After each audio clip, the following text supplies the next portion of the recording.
Assalamualaikum warahmatullahi wabarakatuh. Alhamdulillah rabbil alamin. Wassalatu wassalamu asyrafil anbiya wal mursalin sayyidina Muhammad wa ala alihi washabihi ajmain. Amma ba'du. Ilahi anta maqsudi wa ridhaka malubi yatini mahabbataka wa ma'rifataka. Rabbi shrah li sadri wa yassir li amri wahlul 'uqdatam min lisani yafqahu. Sahabat Rasulullah sallallahu alaihi wasallam, Karomah Syekh Muhyiddin Abdul Qadir Syekh Abdullah Mubarak Nur Muhammad Syekh Ahmad Sohibul Abhatajul Arifin radhiyallahu. Al-Fatihah.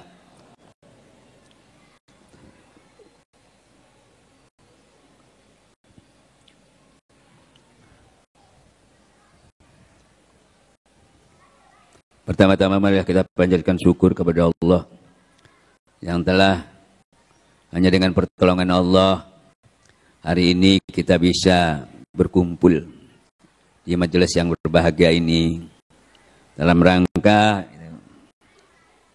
memperingati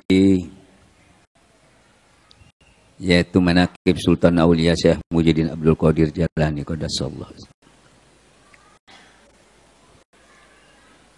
Tanpa pertolongan Engkau ya Allah, pasti kami tidak bisa sampai ke sini. Jangankan yang jauh, yang dekat aja nggak bisa sampai. Karena pertolongan Allah tidak ada batasnya. Dimanapun insya Allah bisa sampai ke sini. Dengan pertolongan ini maka kita harus bersyukur kepada Allah. Kita masih diberi kesempatan untuk bisa ikut di dalam majelis yang berbahagia ini untuk memperingati manaqib Sultan Aulia. Tadi sudah disampaikan oleh beberapa guru-guru kita, itu Al-Mukarram, bahwa memperingatinya tidak bedanya juga kita memperingati Maulud Nabi. Tapi bedanya di mana? Kalau Maulud Nabi itu kita bedanya memperingatinya kalau Nabi itu waktu lahirnya. Kalau Nabi waktu lahirnya. Kalau wali waktu meninggalnya, ya harus tahu. Loh, bedanya apa? Kenapa harus meninggalnya? Kalau wali mulai awal sudah maksum masalahnya. Ya, kalau wali enggak, yang dinilai terakhirnya. Ya tahu, kalau awalnya wah, waktu dia lahir belum tentu ini. Ya tahu, belum tentu jadi orang soleh. Kalau diperingati bisa keliru nanti, ya. Makanya dilihat track recordnya sampai dia meninggal, baru diperingati. Makanya hol itu bukan kelahiran. Pasti semeninggalan, cuma Nabi yang kelahirannya. Bedanya di situ. Ya sekedar pengetahuan ya. Supaya nggak bingung, belum ada waktu lahirnya aja. Enggak. Karena kalau Nabi memang sudah awal sampai akhir itu pasti aman, mesti terjamin tetap suci. Ya tahu? Nah, apalagi karena baru lahir kita nggak tahu ini jadi wali apa jadi gitu ya. Nah itu bedanya. Iwan dan akhwat yang dimuliakan Allah, ini kajian tasawuf. Ya, memang tidak sama dengan pada kajian-kajian pada umumnya. Kajian-kajian tasawuf itu kita istilahnya kalau kata para ulama sufi itu bukan berguru, bukan. Bukan belajar, bukan. Cuma mengikuti, masuk ke dalam orang pilihan Allah. Makanya ajarannya nggak ada. Diajari apa sampean? Kalau di pondok itu bukan ilmu tasawuf, diajari baca Quran, kitab ini, kitab ini. Jadi makanya kadang-kadang orang bertanya, Ustaz, di sini kok nggak belajar kitab, nggak bawa kitab? Ya orang belajar zikir kok disuruh baca kitab ya? Kita ini belajar zikir, makanya gurunya fas'alu ahla zikir. Nah belajar zikirnya ternyata tidak sama dengan belajar zikir pada umumnya. Ya, tidak sama. Kalau di tarekat itu belajar zikir itu full, yaitu untuk membersihkan hati. Untuk membersihkan hati yang di dalamnya bersih. Tidak ada harta, anak, pinak yang biasa nongkrong di situ, yang melalaikan kita, itu harus bersih. Isinya cuma selain Allah.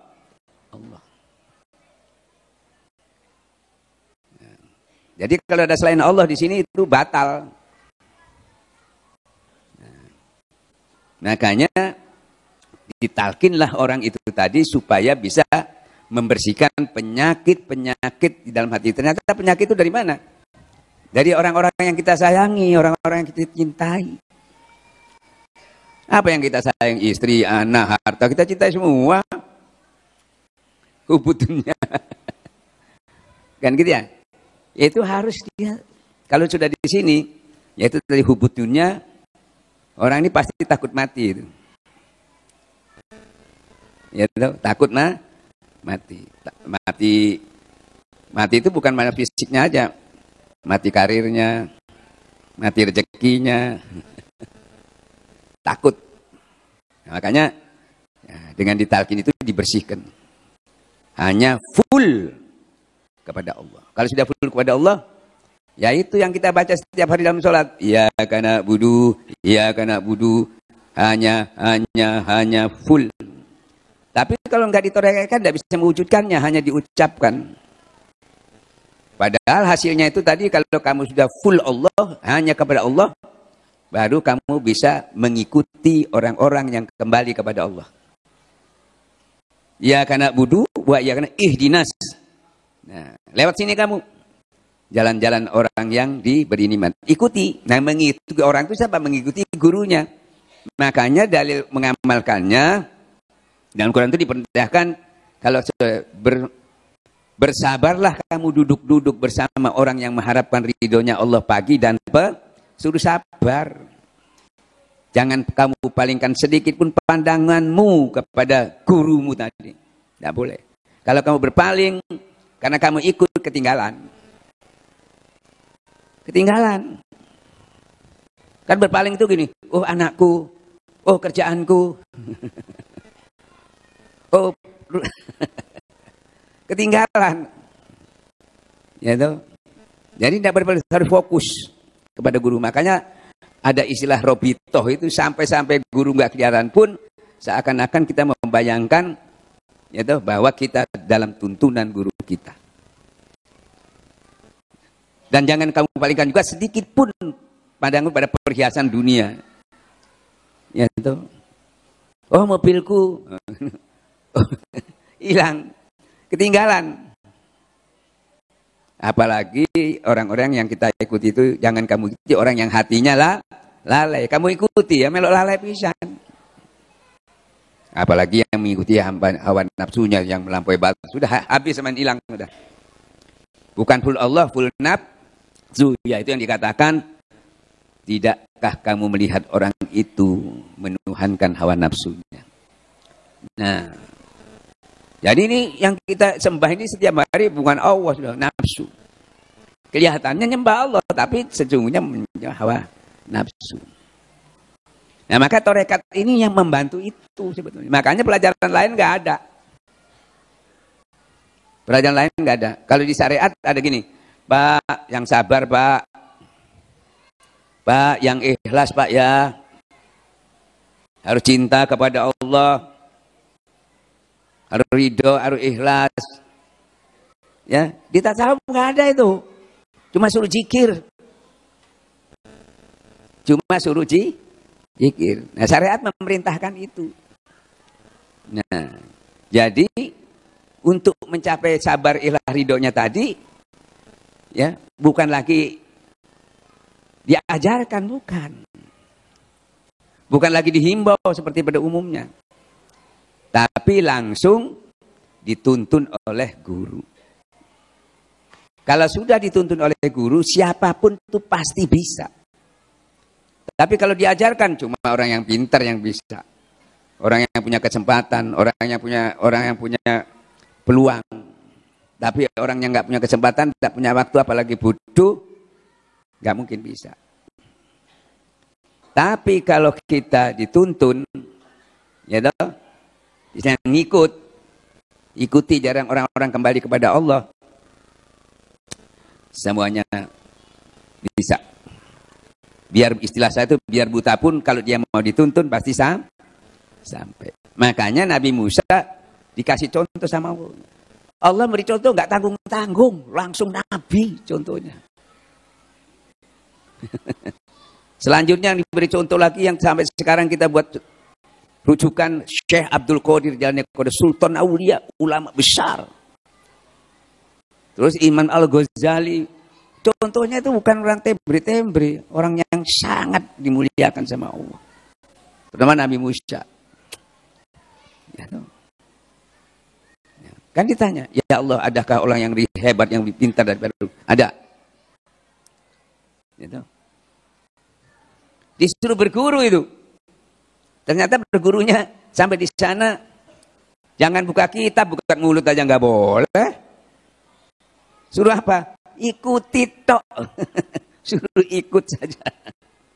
Iki berguru apa suruh ikut tok. Nah, ikut itu bahasa anunya sebenarnya hikmat gitu ya. Nah, hikmat. Lah sekarang umpamanya Nabi mau digurui apa? Jadi hikmat mengikuti. Nah, maka diikutilah. Nah, makanya di torekat itu ada istilah, kalau berguru dengan torekat itu, ya tuh, seperti orang mati yang mau dibalik ke kiri, mau di kanan, mau diapain, itu sudah seperti itu persyaratannya. Nah, ini agak bertentangan dengan syariat. Kadang-kadang kita dikatakan termasuk kultus individu, bisa dikatakan begitu, kan gitu ya. Memang harus begitu cara belajarnya, ikuti aja. Kalau disampaikan dengan kata lain mungkin ya, mengamalkan aja lah. Ngamalkan terus. Diamalkan, diistiqomahkan.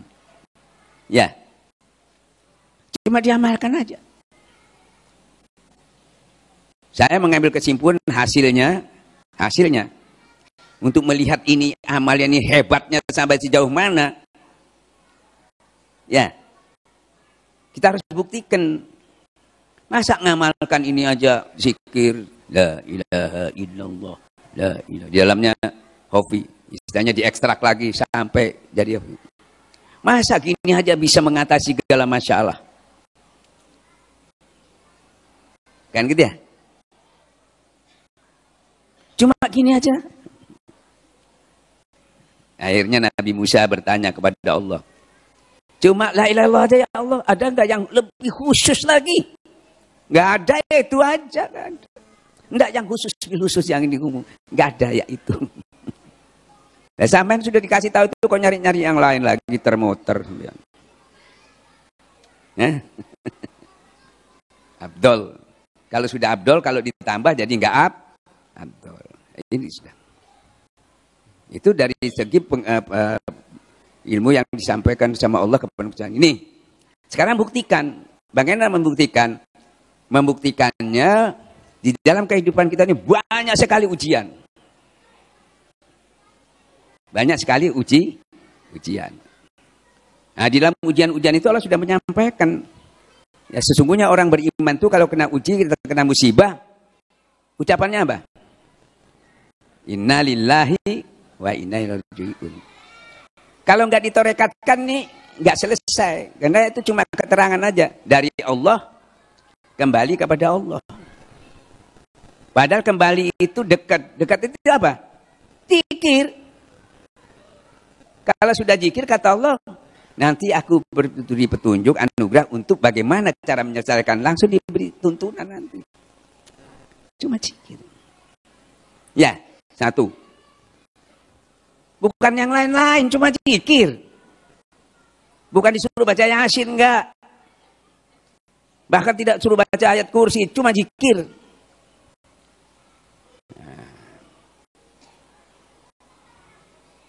Zikir yang di dalam hati, yang isinya tidak ada selain Allah. Jadi harus Harus steril. Satu. Ya. Yang paling sulit. Yang paling sulit. Orang kalau mau masuk Islam itu nggak gampang. Sulit. Ya. Ternyata kalau dia bisa mengucapkan yang menolong dia bisa masuk Islam, terbukanya langsung juga hasilnya diampuni, dosa-dosanya sampai jadi nol. Apa? Zikir juga tuh. Zikirnya apa? La ilaha, selesai. Luar biasa. Bukan suruh baca Yasin. Bukan suruh baca ayat kursi. Bukan suruh baca Allahu Akbar. Ya.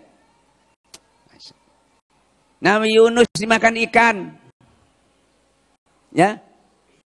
Nabi Yunus ditelan ikan. Pada umumnya orang seluruh dunia, kalau enggak ditorehkan pasti dia mengatakan Nabi Yunus keluar dari mulut ikan itu dia membaca la ilaha illa anta subhanaka inni kuntu dzalimin. Enggak keluar dia baca itu. Karena itu pengakuan dia bahwa dia melakukan sesuatu yang zalim, dia minta ampun, diampuni oleh Allah Subhanahu wa taala. Cuma diampuni, tidak dikeluarkan. Dikeluarkan itu di ayat lain mengatakan, "Hei Yunus, kalau dulu-dulunya kamu tidak banyak berzikir, niscaya kamu akan bangkitkan di hari kiamat kamu. Bahkan aku binasakan kamu." Dari zikir. Ya. Tidak disuruh baca ayat kursi, tidak disuruh baca hijib-hijib yang lain, enggak ada. Ya. Yang paling berat lagi ujian apa? Mati. Ya. Ya. Paling berat itu ujian terakhir itu. Tadi masih kecil-kecil itu. Jadi yang kecil sampai yang besar, Pak Gun itu juga tentunya. La ilaha, hatta kamu yang paling sulit, biar pencuri, kamu penjina sekalipun. Maksudnya dia katakan penjina itu alat menegasi saking beratnya kata-kata yang sulit. Bayangkan sudah Cina, sudah pencuri, tapi masih bisa. Karena kehebatan kalimat la ilaha illallah. Oh, kalau saya begitu saya mencuri aja gitu. Bukan begitu, itu penegasan saking luar biasanya dia bisa. Bahkan memang bisa. Tapi bukan berarti kita diberi peluang untuk itu karena kita bisa membaca la ilaha, bukan begitu maksudnya ya. Cuma kalimat itu. Ya toh? Bahkan kita waktu mau meninggal itu punya rasa ketakutan yang luar biasa. Siapapun punya ketakutan dan sakitnya luar biasa. Sampai Nabi pun meninggalnya diwakilkan sakitnya luar biasa. Sampai berapa kali pingsan Rasulullah itu. Penyelesaiannya gimana? Ya itu juga dalam Quran disebutkan nih. Dia cuma menyebut, ya Allah sungguh engkau Rabbku. Dan diistiqomahkan. Maksudnya Rabbku itu la ilaha illallah. Diistiqomahkan tapi. Maka turunlah dua malaikat menyampaikan, membisikkan. Wahai sepulan, jangan lagi kemas, jangan takut. Aku Allah telah menyiapkan surga seluas langit dan bumi. Disiapkan itu langsung dilihat. Bukan lagi cemas takutnya hilang. Bahkan sakitnya pun ya toh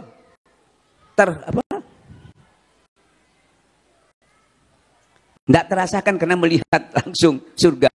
Apalagi bukan surga aja yang dilihat, sak bidadari ini. Loh kok bisa Ustaz hilang sakit melihat bidadari? Kok melihat bidadari? Perempuan-perempuan yang melihat Nabi Yusuf aja sampai memotong tangannya nggak terasa. Apalagi lihat bidadari Widodoro, pemuda yang ganteng-ganteng di surga. Yang di dunia aja Nabi Isa, Nabi Musa, Nabi Yunus. Nabi Yusuf. Itu perempuan-perempuan itu memotong tangannya nggak terasa. Ya seperti itu contohnya. Cuma la ilaha Kalau nggak bisa la ilaha illallah ini rusak semua mulut kita nih. Lebih detailnya ismu zat ini tadi.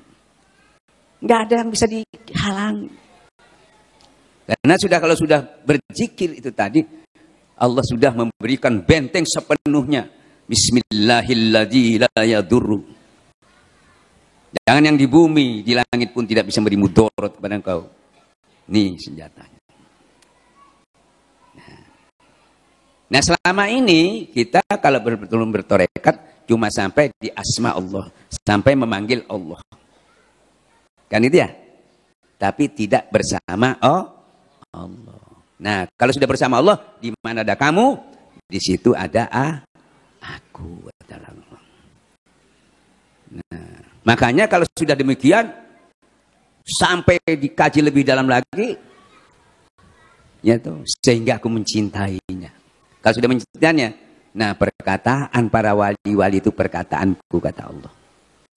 Langkahnya langkahku. Nggak pakai kitab lagi. Ya, siapapun bisa mencapai karena jalannya sama. Tinggal apa? Barang siapa bersungguh-sungguh mujahadah. Nah, mujahadah ini jangan terbalik. Kita ini senang mengoreksi orang lain, senang memerangi orang lain, senang memperingati orang lain. Mujahadah itu melawan diri kita sendiri. Orang yang hebat kata Rasulullah bukan memungkal musuh, tapi dia bisa menahan amarahnya, menundukkannya, mudah memaafkan, ya toh, ya, membalas keburukan orang dengan kebaikan, itu kemenangan. Ini jangan membalas buruk dengan kebaikan. Orang yang baik malah dibalas buruk. Nah itu nggak bisa, walaupun tahu dalilnya nggak bisa, walaupun tahu pahalanya nggak bisa. Karena kuncinya bukan ilmu aja, bersih hatinya. Kenapa tidak bisa? Ada kedengkian sedikit aja, kesombongan di dalam hati ini. Ya, itu tidak bisa. Masuk surga nggak bisa. Kalau tidak bisa masuk surga kan semua amalnya rusak.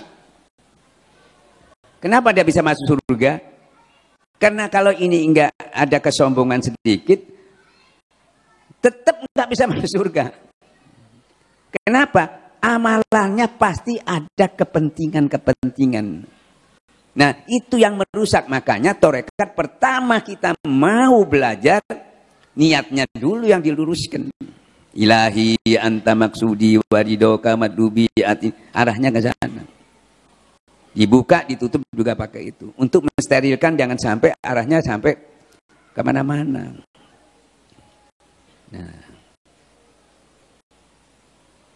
Nah, jadi kalimat ini kita buka supaya kita meyakinkan bahwa kalimat ini yang dikatakan Abdul ya ini. Karena dibuat sesuatu yang paling sulit ya ini aja.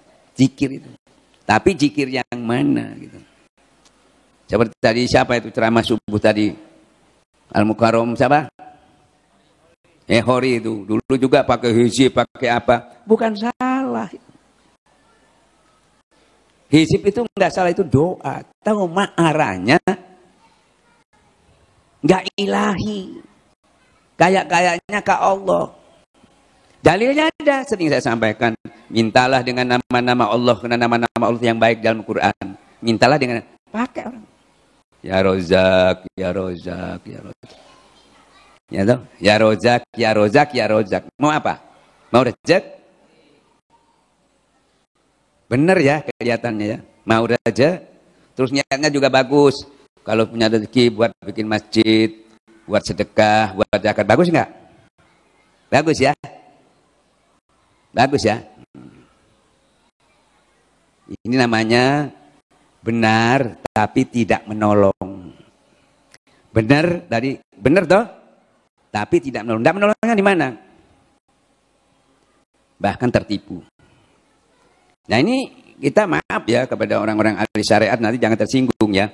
Ini kita bicara ilmu supaya orang kita-kita yang ini tadi bisa naik ke level yang lebih baik lagi ya. Istilahnya masih baik ini, tapi Allah ingin lebih sempurna lagi. Jadi mengambil sesuatu itu tadi, ya, dia pakai nama-nama Allah tadi. Ini banyak dipakai kan ya, asma Allah tadi. Tetapi dari itu mengatakan, ya toh, tetapi jangan kamu ikuti orang-orang yang menyimpang. Nah, ini niatnya itu menyimpangnya niatnya. Niatnya menyimpang. Hasilnya saya ilustrasikan biar tahu. Ya, saya ilustrasikan hasilnya begini. Kayaknya kalau didengar sepintas bener. Wong niatnya untuk bangun masjid, sedekah bener ya. Tapi yang dia ambil tadi kan gitu ya, arahnya bukan ke Tuhannya, ke materinya dia salahnya. Bukan ke Allahnya, dia lebih fokus ke materinya. Istilah kata Allah, dia lebih fokus ke dunianya. Bukan ke Allahnya. Nah itu istilahnya bukan salah, tapi enggak steril. Nah, ini banyak masyarakat. Nah, kalau mau contoh, salaban itu. Salaban itu gitu juga. Supaya saya ya Rasulullah ya bisa bayar zakat, bisa bangun masjid. Sama. Bener kayaknya ya. Tapi nggak nulung. Ya. Dikira yang didapat tadi itu, kalau dapat tadi uang tadi rezeki itu, uang itu yang bisa nolong dia. Supaya saya kalau punya uang, supaya saya kalau punya uang.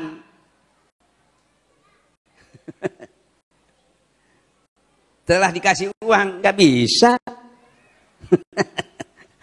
Bukan lagi jangan bangun, datang aja ke pokok. Padahal tadi kalau dilogikakan benar. Supaya saya bisa membangun dengan uang itu, dengan rezeki itu. Sama Rasulullah sudah dilarang untuk membuktikan untuk kita, maka diloloskan menjadi pelajaran. Ternyata nggak bisa. Ya toh? Seperti di sini pernah terjadi.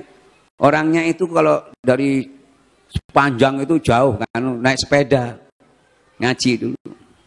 Ustaz tolong Pak didoakan. Saya ini jauh, kalau ada kendaraan kan lebih gampang ke sini. Ya, ngukurnya gampang. Yang tetangga aja belum bisa datang melangkah. Bukan ukuran dekat, bukan ukuran jauh. Kan itu ya. Sekarang saya doakan ya, tidak apa-apa. Nggak datang-datang, kemana aja. Itu anak-anak saya dulu, kena punya mobil, maunya ngelencer aja. Dulu nggak minta, karena tidak ada tempat sepeda, tidak ada yang mau. Ini mau kemana terus, akhirnya itu la tulhikum amwalukum walauludukum. Bisa kena itu, tidak bisa. Ya. Jadi itu saya katakan tadi. Ya, nikmat yang menipu. Enggak bisa. Bisa itu, ya toh, ini powernya yang harus penuh ini. Full Allah itu. Kalau enggak full Allah, yang kaya yang sering saya sampaikan, pasti alasannya punya pabrik banyak. Wah, gak sempet saya sibuk, meeting. Gak bisa, ya, uangnya aja. Ya toh, itu masih untung kalau ngasih uangnya aja. Ya toh, padahal Allah minta harta dan jiwanya juga harus hadir. Ya toh, yang kaya terhafal. Saya eksekutif, saya nggak mungkin. Apalagi presiden melunggu-lunggung ini ya gak iso. Ya. Nah, itu yang kaya. Karena apa? Hubudun.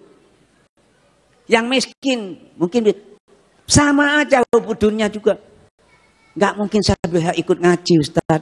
Saya ini mencari rezeki untuk besok sekarang, Ustaz. Terhalang juga. Alasannya kayaknya benar ya. Gimana Ustaz, saya harus nyari makan? Benar tuh. Yang kaya juga gitu, karena memang sibuk, nggak sempet. Padahal contohnya ada. Contohnya mana? Salman Abdurrahman bin Auf. Kaya raya itu. Sampai di melarat-melarat nggak bisa. Jangan ikut ngaji, ikut perang, ikut hijrah, bisa. Kan sudah nggak cocok nih alasannya orang ini. Ketahuan ini alasannya nggak cocok. Karena contohnya ada. Kenapa dia bisa? Bukan ngaji aja, perang loh ya. Hijrah loh ya. Kekayaannya itu wah luar biasa. Saking dimiskin-miskinkan itu sampai uangnya dibelikan kurma yang jelek-jelek supaya miskin. Karena sedikit ada ketakutannya karena Rasulullah menyampaikan, hei Abdurrahman, kamu tetap masuk surga tapi berangkang karena kekayaan kamu. Ketakutan dia. Ah, tak jadikan miskin, gak bisa. Kita dikaya-kayakan malah jadi miskin.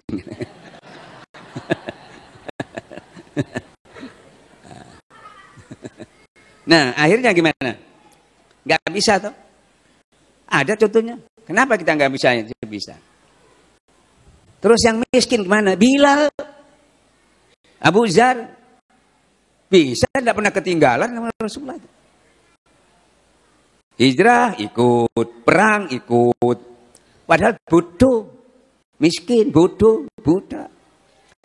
Kenapa kok bisa? Nih full. Makanya Wali Songo itu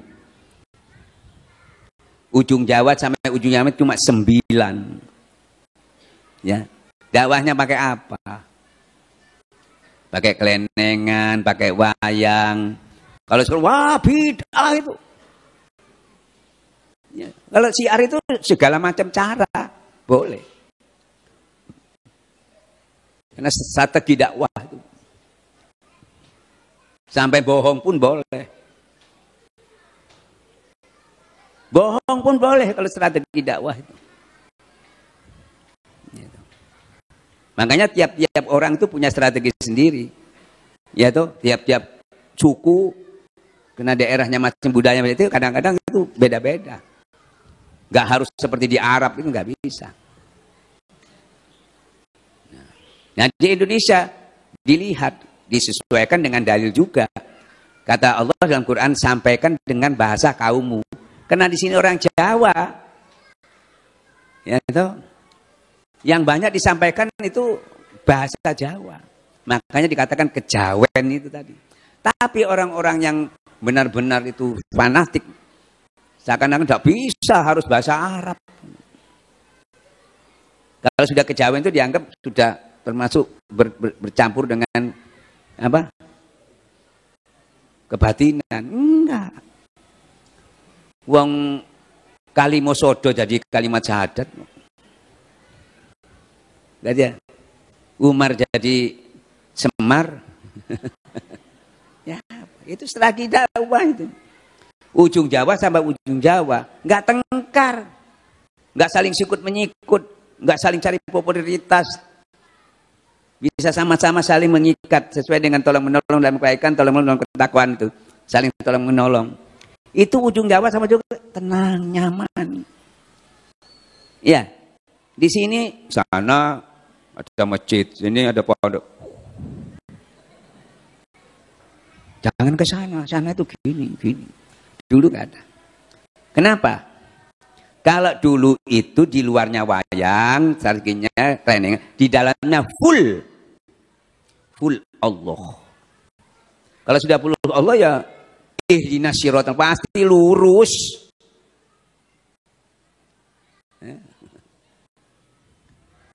Tidak ada hambatan.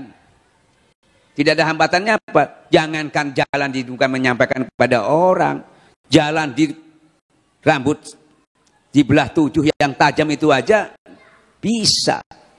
Apalagi yang cuma jalan dari Madura ke sini, dari ada hambatan.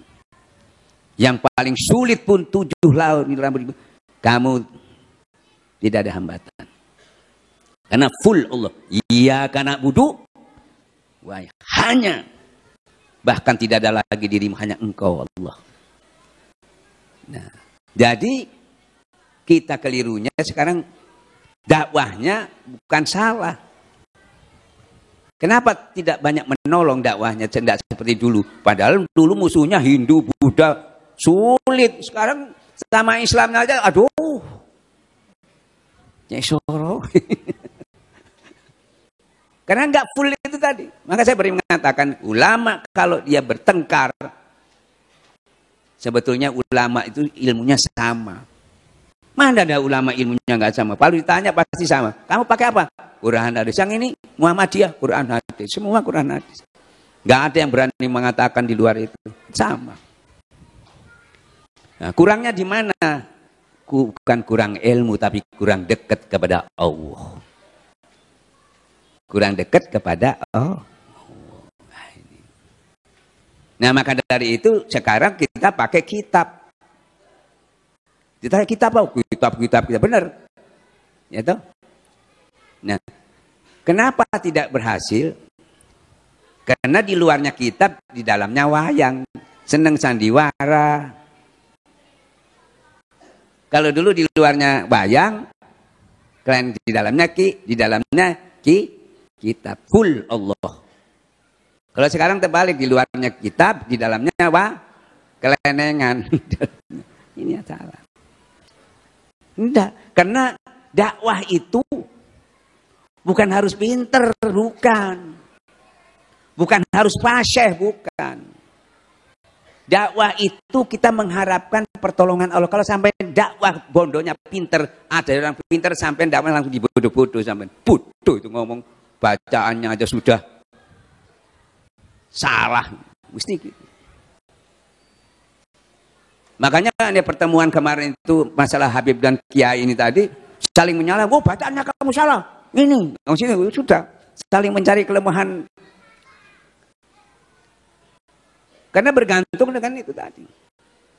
Bukan dengan pinter. Ada yang lebih pinter apa sudah sama langsung dibodoh-bodoh sampean.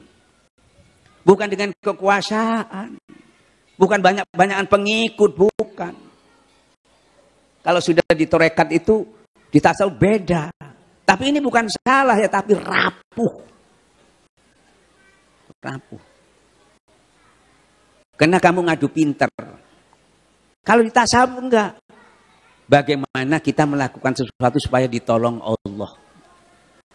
Kita ditolong, yang kita hadapi juga ditolong Allah. Kan gitu ya?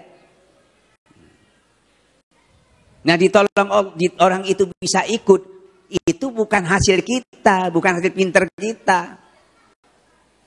Hasil pertolongan idza jaa nasrullahi wal fathu. Kalau sudah pertolongan Allah bukan hasilnya sampean itu. Sampean cuma nyampaikan dengan arif bijaksana. Itu tok. Nah, kita seakan-akan harus sempurna dulu semua baru orang mau ikut. Kan kita sering begini, Ustaz harus bisa bahasa Arab, harus tajwidnya, nahwu sorof baru orang bisa nerima. Oh iya, kayaknya bener ya. Bener toh? Tak uji sama Abah, ke Abah Anom. Saya datang, Abah. Saya ini bukan kiai, Pak, ini. Bukan ini. Saya apalagi nyampaikan tidak ada yang terima, Bah. Kalau enggak orang-orang yang katanya ilmunya cukup, semua cukup. Makanya saya mau mengundang orang yang sempurna. Yang punya ilmu sempurna. Mengadakan seminar, memanggil ya orang-orang yang sempurna bahasa Arabnya ini dan sebagainya. Nasab-nasabnya dia keturunan Nabi full. Karena dasarnya itu katanya, Bang. Ya. Kalau saya nggak mungkin, Bang. Langsung Abah menyampaikan, Li, kamu tahu Rasulullah enggak? Ya tahu, Pak. Rasulullah itu kekasih Allah. Ya, bahasanya wahyu. Ya Al-Amin. Ya itu, yang arif, komplit. Diterima semua enggak dakwahnya? Enggak, Pak. Loh, katanya kalau sempurna diterima. Apalagi nabi-nabi sebelumnya bukan tidak terima lagi, Pak, digepui, disembelih, Pak.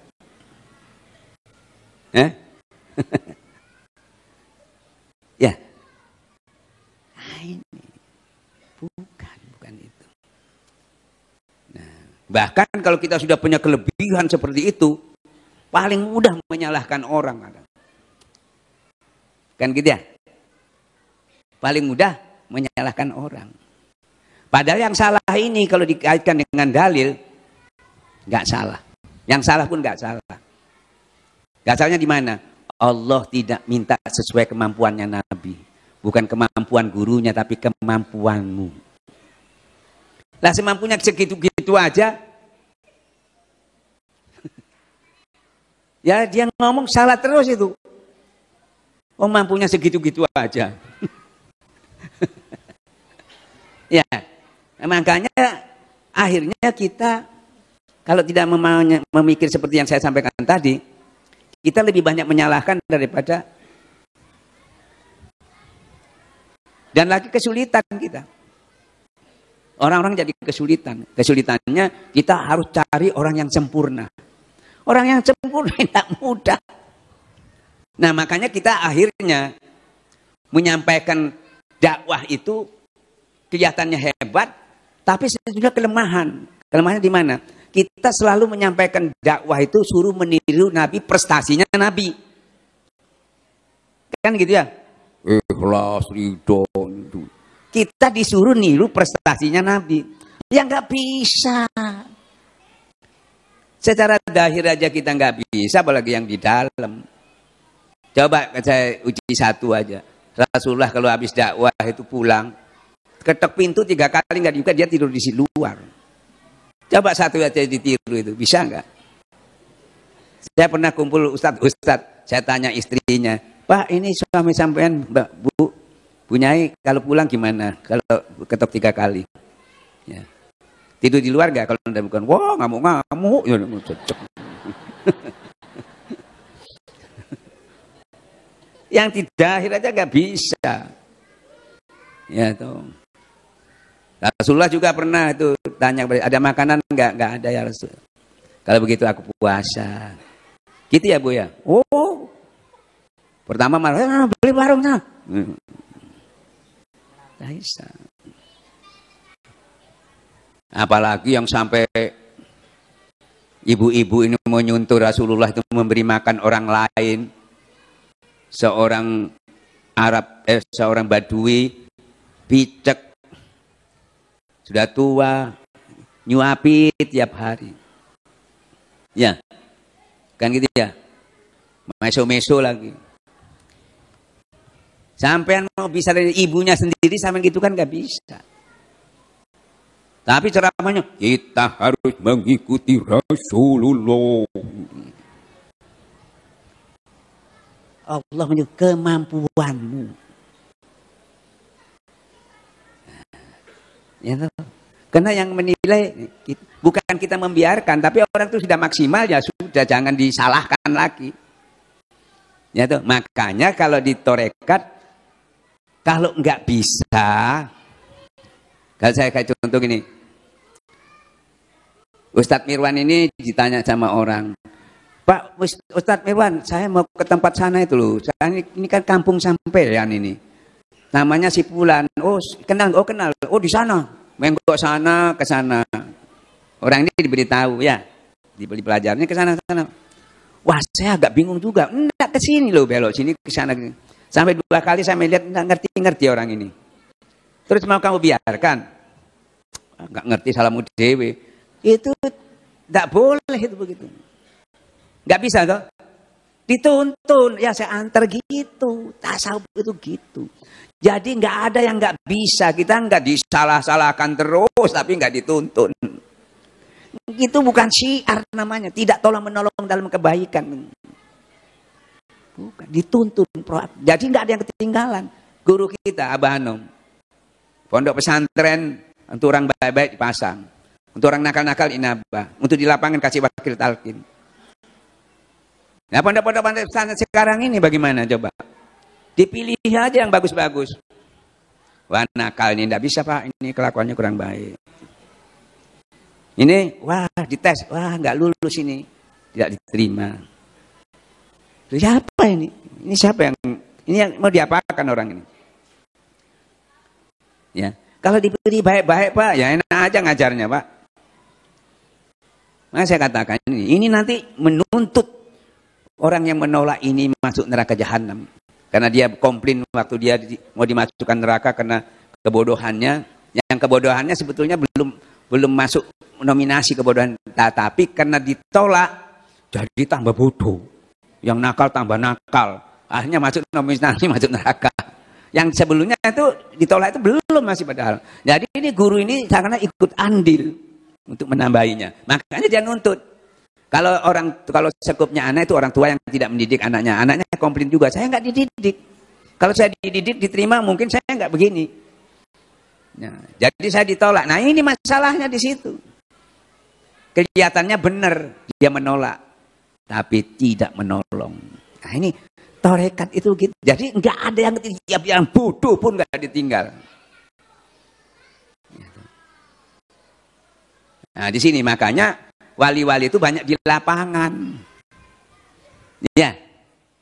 Nah, di lapangan itu sudah tidak ada jamnya, lapang, sempit. Jalan terus. Nah, makanya yang bisa itu sebenarnya sudah jadi wali baru bisa. Karena wali itu nggak punya cemas, nggak takut. Mau dibayar kayak mau enggak, kayak mau dipukuli orang, mau disembelih kayak. Mau lapang, mau sempit ya. Nggak ada takutnya karena dia sudah full kepada Allah. Itu dikasih pangkat. Bisa dia lakukan. Coba lihat sejarah wali-wali itu enggak banyak sukses. Ya. Kan itu ya.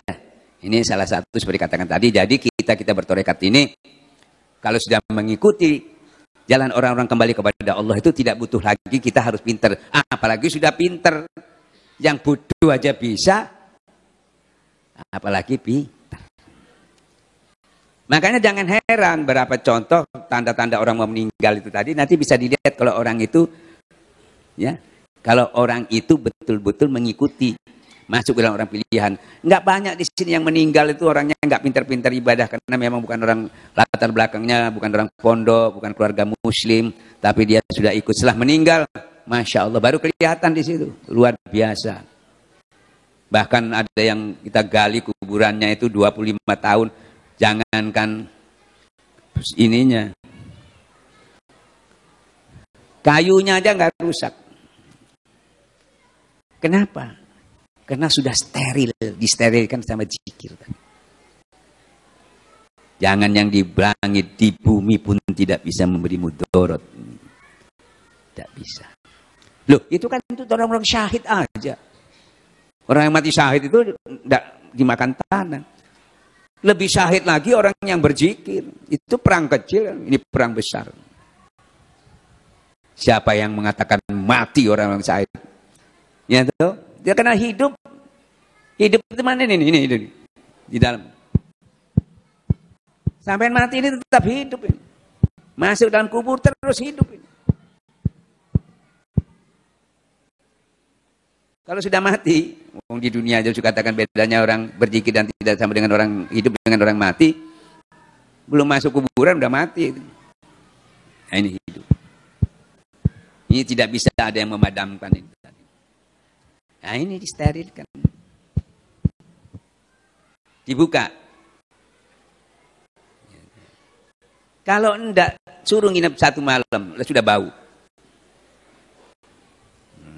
Ini bedanya, tanda-tandanya itu di situ ya, insya Allah. Nah, selesai. Jadi pentingnya zikir ini kalau dijabarkan baru, masya Allah. Kedua, siapa yang kepingin disayangi sama Allah? Ya, selama ini kan kita kepingin disayang sama Allah. Ya. Jadi kalau kepingin disayang sama Allah itu, coba kita baca. Zikir itu artinya misalnya Bismillahirrahmanirrahim. Artinya apa? Ingatlah kepada Allah yang pengasih lagi penyayang. Jadi kalau sampai sudah zikir, sudah ingat sampai itu hadir sebetulnya. Zikir itu hadir. Dengan hadir itu sampean itu diberi dan disayang. Jadi Allah itu maha memberi. Makanya Bismillahirrahmanirrahim sampean itu ya diberi dan disayang. Yang diberi itu semua orang diberi, tapi belum tentu disayangi. Kecuali orang yang berzikir itu ya diberi, disayangi. Ya, kalau orang disayangi itu tenang nggak? Oh, macan aja dilus-lus gini ya, diem. Jadi kalau saya berzikir itu dilus-lus, disayangi sama Allah. Nyaman, tenang, itu disayang, dilus-lus sama Allah itu sampean. Coba. Jadi kalau mau disayangi dilus-lus Allah itu ya zikir itu. Zikir itu hadir, bukan manggil. Kalau masih manggil itu belum hadir. Kalau hadir itu ada janji Allah, laki-laki yang berzikir, perempuan yang berzikir, disiapkan Allah, belum minta ampun, diampuni. Belum melakukan sesuatu sudah diberi pahala. Seperti sampean bertamu, kalau hadir, belum minta minum, kasih minum. Waktunya makan, belum makan, dikasih makan. Tapi kalau nggak hadir, cuma manggil-manggil atau lewat SMS, berdoa tanpa hadir itu. Mau nyugui gimana? Namanya ini ilmu yang disampaikan sudah diilmiahkan. Ini ilmiah ini. Makanya mutunya surahnya ilmu, amaliyah, ilmiah. Kalau tidak ilmiah kan nggak bisa. Nggak ketemu. Saudara harus cinta kepada Allah. Benar ilmu. Ya toh? Terus sudah tahu, terus diamalkan. Mengamalkan itu menuju kepada Allah. Ya. Nah sekarang sudah menuju kepada Allah. Kalau disuruh cinta aja, ya, nggak diilmiahkan, nggak bisa. Maka diilmiahkan. Saya ilmiahkan.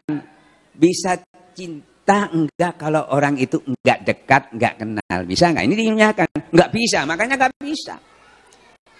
Jadi harus bagaimana cinta itu tidak bisa dalilnya benar, ya, yang mendengar benar, yang menyampaikan benar, tapi kamu tidak bisa mewujudkannya.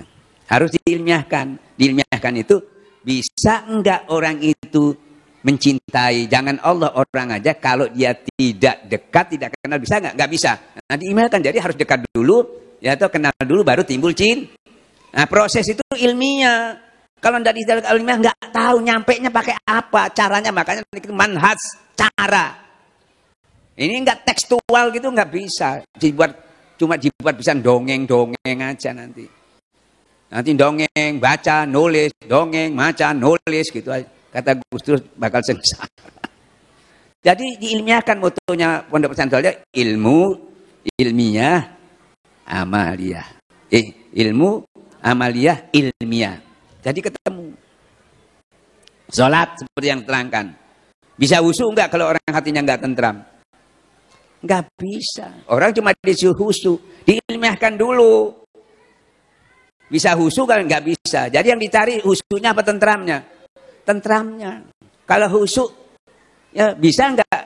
Kalau enggak tentram enggak bisa. Jadi yang dicari tentramnya. Tentramnya untuk mewujudkannya ada dalilnya. Dalilnya apa? Ala bijri kata qulub. Dengan berzikir hati menjadi tentram. Tentramnya bukan karena punya rumah, tentramnya bukan karena nggak punya utang, salah lagi. Tentramnya karena Allah. Nah buktinya karena Allah, zikir itu. Kalau enggak tentrammu karena bojomu, karena anakmu, karena hartamu, menipu sebentar tok. Tadi tentram baru beli mobil enak. Tahu-tahu nyerempet, nggak tentrem lagi. Ya tuh, punya istri cantik, masya Allah, orang senang semua. Jadinya jatuh, puklek sikile. Tentram yang menipu, apalagi tentramnya itu nggak bisa sampai ke kuburan itu, dan sampai yaumil kiamah nggak bisa. Kalau ini tentram di sini, ini murah meriah ini di sini. Kita senangnya yang nyari susah-susah itu. Gunung di daku, laut diseberangi. Setengah mati, belum tentu dapat tuh. Malam-malam bangkrut ya. Nih, pasti nih. Makanya wali-wali itu kuat sekali. Karena tentramnya bisa zuhud itu karena di sini nikmatnya full. Yang di luar mau ada, nggak masalah. Kan ini full. Kita nggak di luar pas-pasan, di sini nggak ada, miring. Ya. Kalau full di sini kan hilang ada apa-apa, makanya nggak punya masalah takut lagi. Mau hilang kayak mau enggak, Yang penting di sini nggak hilang. Makanya kok bisa ya? Loh ininya nikmatnya full di sini. Sampai enggak fullnya di benda itu tadi. Hilang miring sampean. Bukan enggak boleh, tapi ini full di sana boleh ada, enggak ada tidak mengganggu. Dan ini nyarinya gampang, cuma di Bani Tawajuh itu. Kalau di sana, sikut sini, sikut sana, laut di seberang gini, cecek ini, cecek. Utang sana, ngutung sana. Atau tetap bangkrut kadang-kadang. Nih. Ya. Ini kalau sudah diilmiahkan ini waduh. Ya apa? Salat juga kita. Jadi tentramnya itu dari zikir. Makanya panggilan salatnya apa? Wa aqimis shalah li zikir. Wong suruh zikir sama cari khusyuk salamu sendiri. Bukan lil khusyuk li zikri. Nah, zikir itu membuka tentram. Tentram itu kena tentramnya karena Allah. Nah, itu namanya khusyuk. Khusyuk itu tidak dilalaikan. Makanya tentramnya kepada Allah. Kalau tentramnya kepada benda, tetap lalai kamu kepada Tuhannya. Karena harta benda itu sudah dinas melalaikan kamu ingat kepada Allah.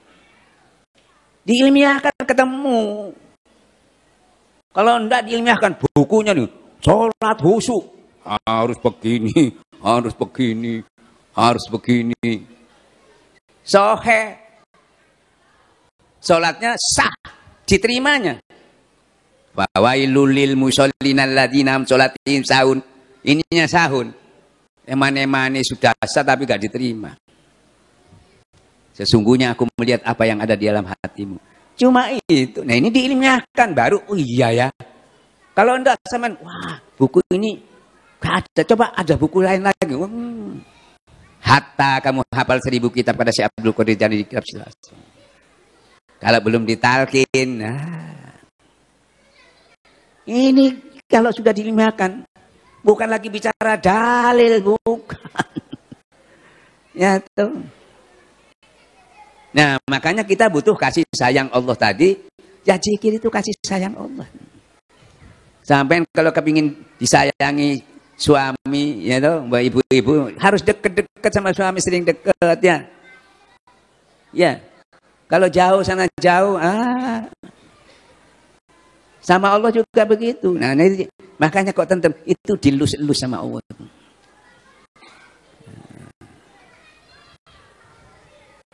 Nggak ada lagi cara lain, sudah nggak ada. Ya. Jadi alhamdulillah saya terangkan ini supaya kita seperti tadi enggak lagi tolah-toleh. Ya toh. Loh, amalan itu kan banyak Ustaz. Nah, gini, saya kasih ulangi lagi tadi kalimat la ilaha illallah itu ibarat makanan itu makanan pokok, katakanlah itu nasi. Ya. Yang lain itu camilan. Ya.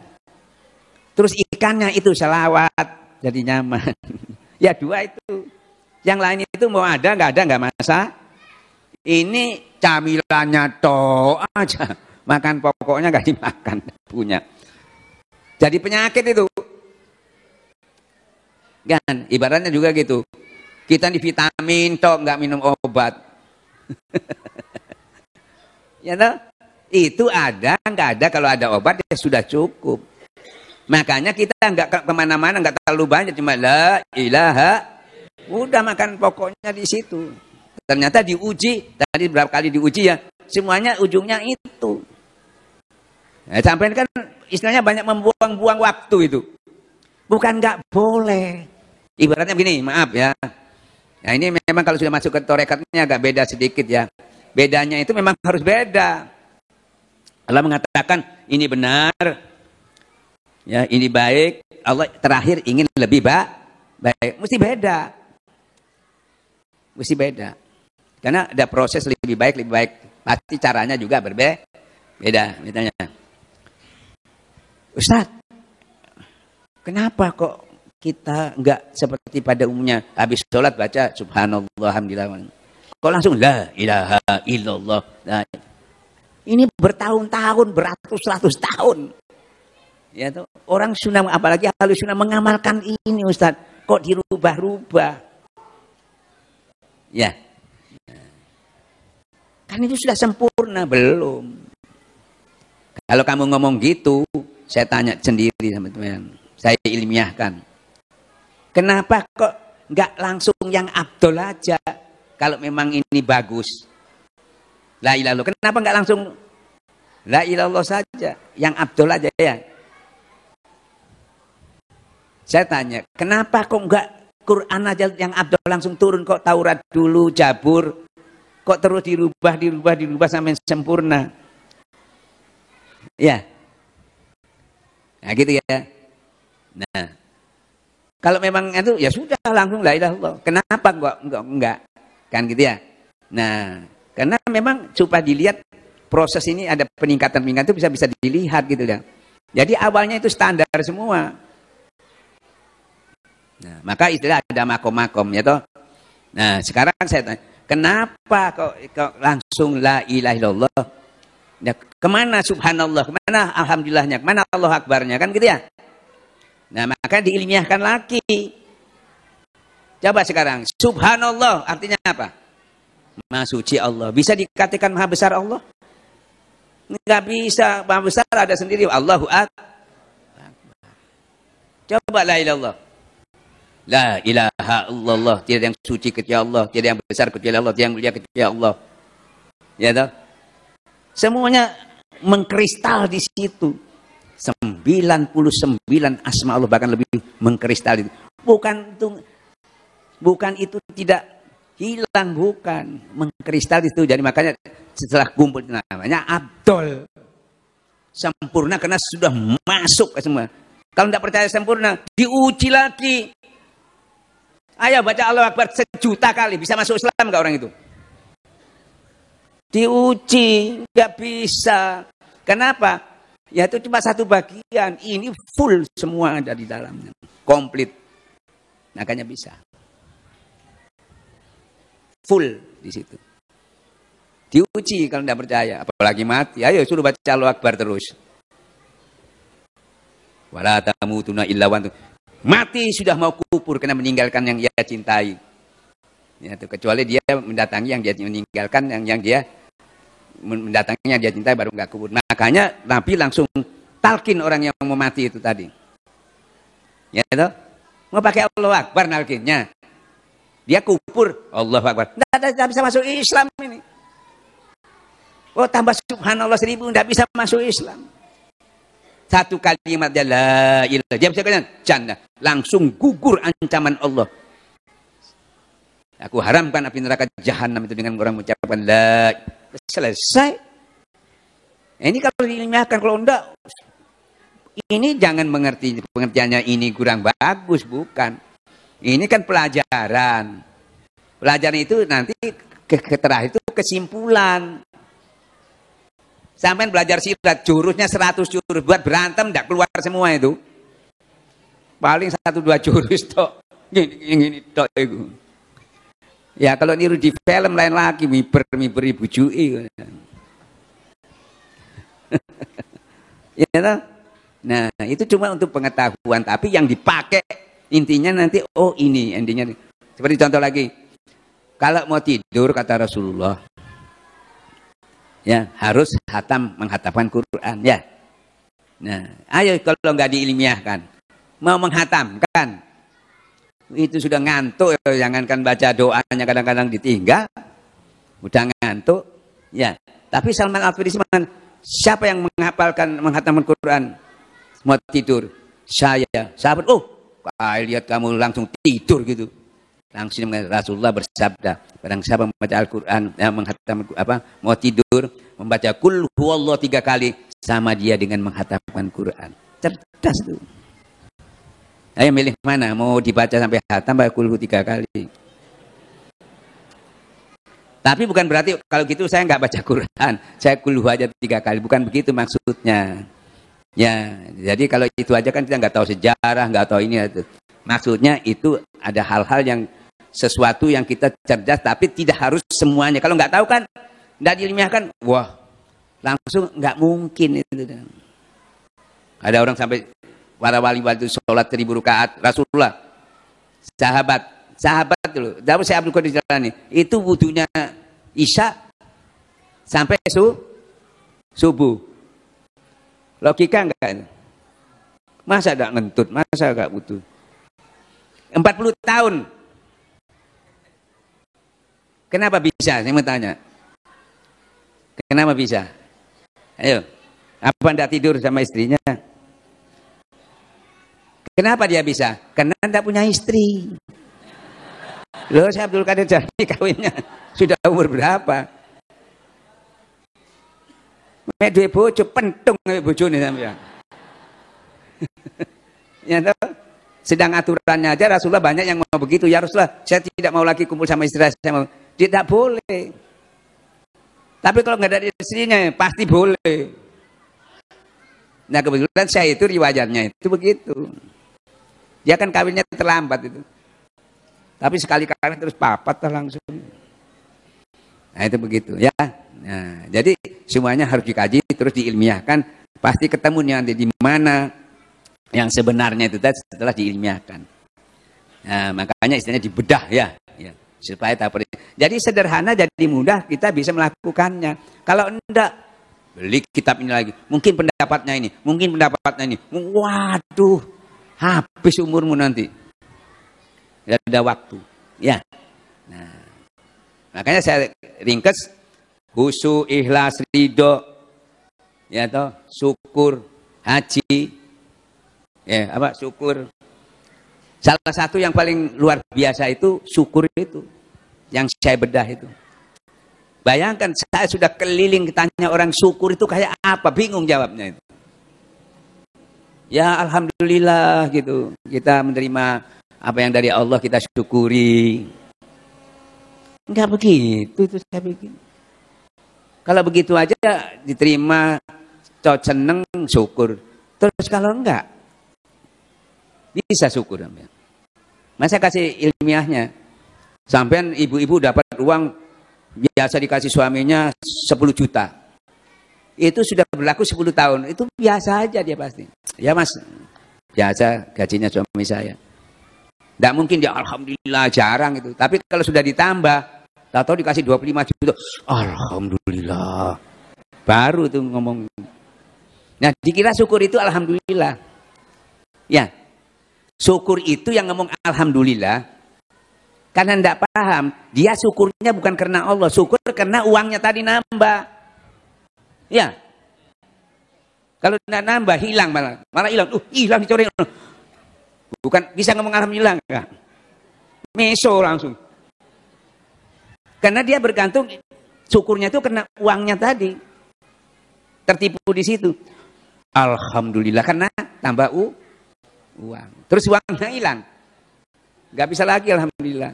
Nah ini kalau diilmiahkan. Ternyata syukur itu zikir. Ida sakartani wa ida nasitani zikir. Di mana kamu ingat kepadaku, kamu termasuk bersyukur kepadaku. Ya toh? Nah, jadi ingat itu tanda syukur kepada namanya syukur nih ditambah nikmatnya. Karena ingat dan karena zikir. Tapi di mana kamu lupa kepadaku, ya toh, termasuk kamu kufur nikmat. Tunggu azabku. Dari zikir. Nah, efek alhamdulillah itu karena apa? Karena nikmatnya tadi di sini, bukan di uangnya. Ya. Karena Allah nikmatnya ditambah nikmatnya. Nah ini dari zikir. Jadi kalau kita sudah zikir itu sudah syukur namanya, bukan alhamdulillah. Itu efek daripada nikmat aja itu. Tapi kalau sudah nikmat, makanya nggak bisa lagi ngomong alhamdulillah. Kalau ini zikir terus bisa, karena ini nikmatnya terus jalan. Gak mungkin kamu mau meso kalau ini nikmatnya jalan ini, karena tidak pernah hilang. Hilangnya kalau kamu tadi nggak berzikir aja, baru dia hilang. Sampai duduk-duduk begini, nikmat nggak? Nikmat ya, ya.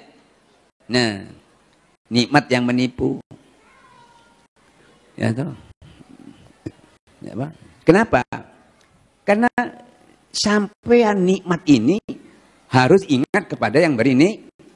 Baru nanti sampai asli nikmat itu. Ditambah nikmatnya. Tapi sampean kalau duduk ini menikmati cuma nikmatnya. Tidak ingat pada nikmat. Nah, menipu. Ya, kata Allah, ini kufur nikmat ini. Dia menikmati nikmatku tapi tidak ingat beri nikmat. Enak. Tunggu azabku. Nah, ini kalau tidak diteorekatkan sampai bingung mencari syukur ini. Ya, rata-rata kita masih begitu, mesti bertorekat masih begitu kadang-kadang. Karena nggak dilatih tadi, nggak dibiasakan. Jadi nggak usah kita dengan zikir itu sudah terkonter semua. Syukur. Apalagi ikhlas, tambah sulit Ustaz ikhlas itu. Saya sudah ngaji ikhlas itu kayak apa sih? Saya berapa kali ngaji itu ikhlas itu nggak ada jawaban yang konkret. Ya pokoknya kita ridho menerima. Kok ngono tok? Nah itu bahasa basi. Saya ilmiahkan Ustaz. Saya ilmiahkan ya. Ya sudah sering saya terangkan, mungkin saya ulangi lagi. Sebagai penutup ya. Saya sholat. Saya memberi. Hampir tidak pernah sempurna keikhlasan. Ada aja yang membuat, apalagi yang mau kita tolong itu orang yang pernah menjengkelkan kita. Gimana caranya mau ikhlas? Rata-rata orang sebetulnya saya ini kamu tolong kenapa? Oh dia baik sama saya Ustaz, maka saya ikhlas. Dia pernah nolong saya, bukan ikhlas itu. Itu balas budi. Kenapa ini enggak? Saya ini bikin mangkel saya, kalau saya nolong enggak ikhlas kan enggak diterima, sia-sia ini. Pasti jawabannya gitu, umum itu. Ya itu. Saya juga bingung, ya saya minta kepada Allah minta diilmiahkan. Diilmiahkan ternyata gini. Jadi ukurannya mau ikhlas kan mau enggak, jangan pakai itu. Saya enggak pakai. Seperti saya bangun malam, kadang-kadang aduh cek malesnya. Enggak ikhlas. Kalau saya pakai enggak ikhlas, saya teruskan. Dasarnya sudah meyakini kalau enggak sudah diterima. Ya, ngapain saya teruskan? Tapi saya punya, sudah diilmiahkan. Ya, mau ikhlas kek, mau enggak kek, karena itu perintah Allah, sami'na, saya lawan itu, taat itu.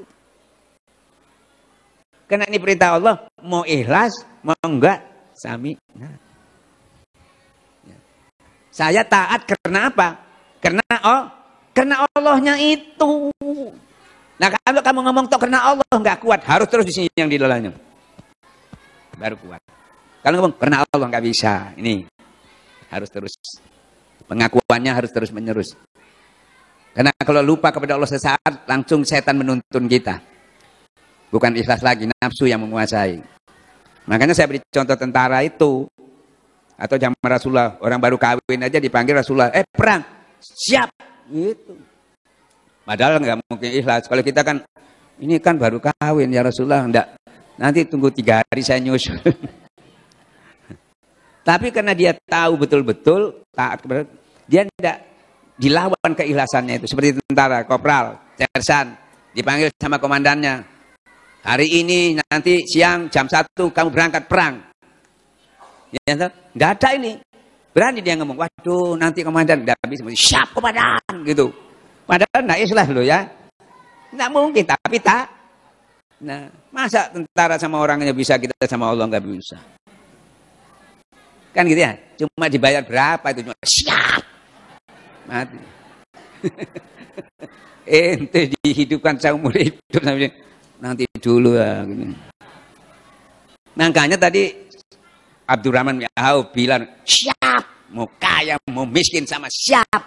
Ente sing kaya, gini aja saya nyusul lagi masih repot masalahnya ya. Saya titip uang aja. Yang melarat, aduh gimana Ustaz, saya ini melarat nggak bisa saya. Ya toh utang ono dhisik ngene gitu.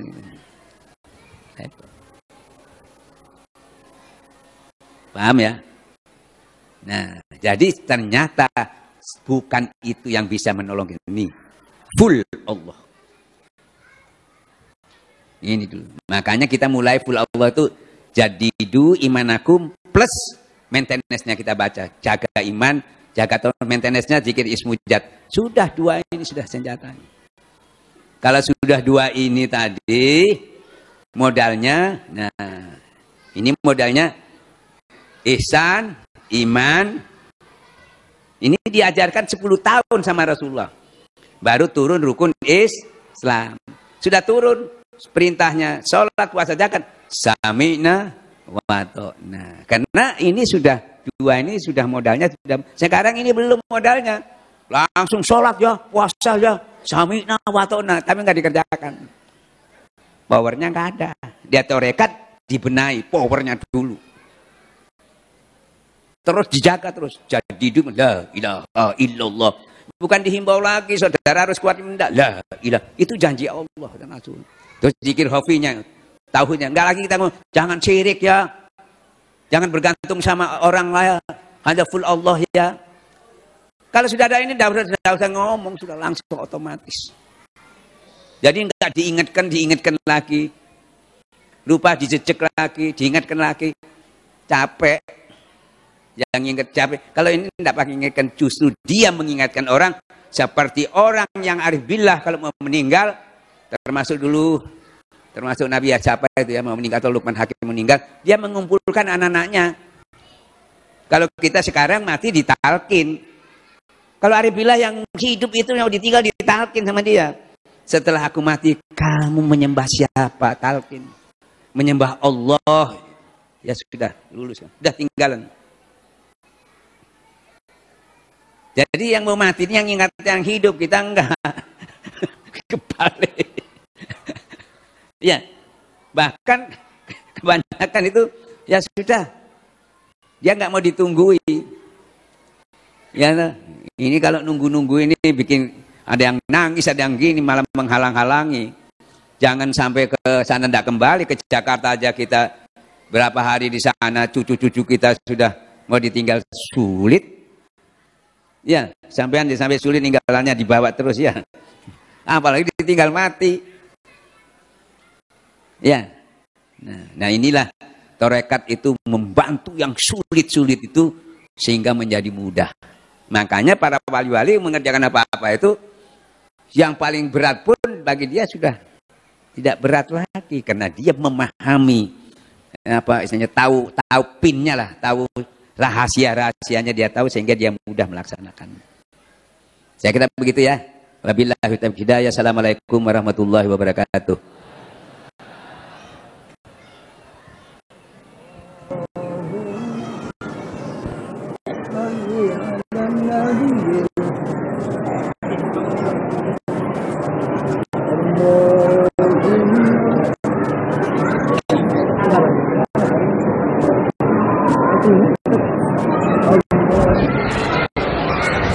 Allahumma salli ala nabiyil hasimi Muhammad wa ala alihi wa sallim tasliman. Allahumma salli ala nabiyil hasimi Muhammad wa ala alihi wa sallim tasliman.